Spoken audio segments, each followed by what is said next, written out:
markets look to, had a very nice rally yesterday. We're going to have another potentially stronger open this morning, all on the back of earnings right now. Earnings season's coming on, so everybody's very excited right now because companies are beating as much lowered earnings. But pay attention, as I said, pay attention to what's actually happening with earnings. Are companies making more money or less money? That's what you really need to know, because that's what you're buying. But here's what you need to know before the bell this morning. Markets are getting pretty far ahead of themselves. This is the small cap index, which has been lagging the rest of the overall market this year. NASDAQ up the most this year, followed by the S&P. The S&P 500 equal weighted index lagging the market by a good bit this year. Again, this has been a fairly narrow rally in terms of the mega cap stocks really driving the market cap weighted index this year. Again, they absorb about 33% of every dollar going into passive ETFs, but we are starting to see that rally broaden out a bit. And this is, as I said, you're now seeing small cap, mid caps kind of join the party. We added some small cap stocks to our portfolio earlier this year. Also kind of a small cap, mid cap ETF.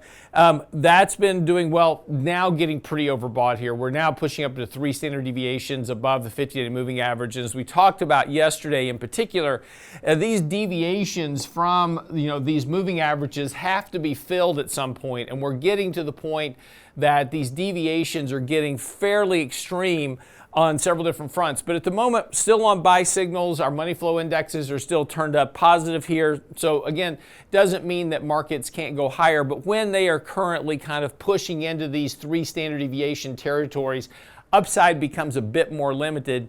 Plus, the markets have been rallying now for 7 days straight. That's a fairly long stretch of a rally for markets. And again, we talk about these buying and selling stampedes that we have from time to time. And so we're starting to push a little bit longer into that. So I wouldn't be surprised to see a day or two where you have this market relax a little bit, but you really do need a correction back towards that 20-day moving average at least to give you a better entry point. And that really kind of goes across the board.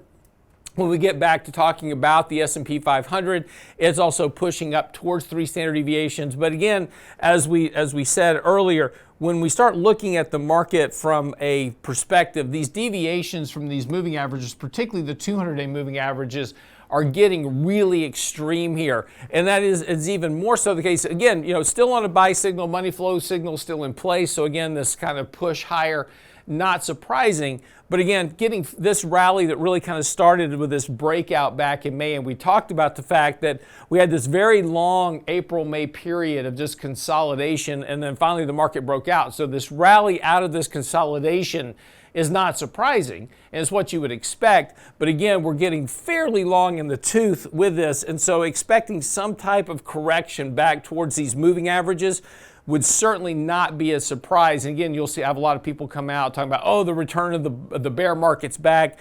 That's not going to be the case. What you need here is a correction to buy into.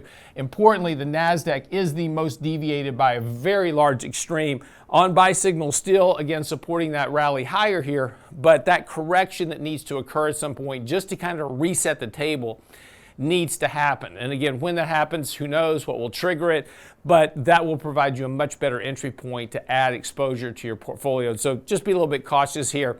I would especially be kind of looking here now as we head into August, September, take a little bit of profit, rebalance risk, and kind of get your portfolio in a position to weather a little bit of a correction when and if it occurs. But that's what you need to know before the bell this morning.